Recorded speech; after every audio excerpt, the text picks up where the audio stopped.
Samantala, nanawagan po ang grupong Power for People Coalition kay Pangulong Ferdinand Marcos Jr. na gamitin niya ang emergency powers para mapigilan ang nakaamba umanong pagtaas na naman ng singil sa kuryente bunsod ng sunod-sunod na yellow at red alert sa Luzon grid.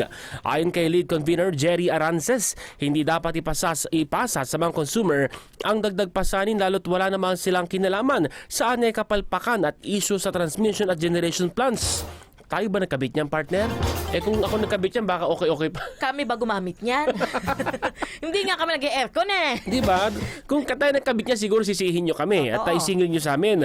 Magugunitang noong Mayo, pinanawagan po ng grupo na huwag nang ipasa sa mga consumer ang posibleng pagsirit ng singil sa kuryente lalo't ang National Grid Corporation of the Philippines at mga power plant operators ang may responsibilidad nila sa anumang pagtaas ng singil sa kuryente. Magugunitang tayo gamit lang tapos magbabayad naman tayo. So bakit tayo sisisihin, di ba? Nagbabayad naman. Yun nga maraming magugunitang maraming nagrereklamo pong mga consumer gaya po namin dahil sa sunod-sunod na pagtaas ng singil sa kuryente sa nakalipas na mga buwan.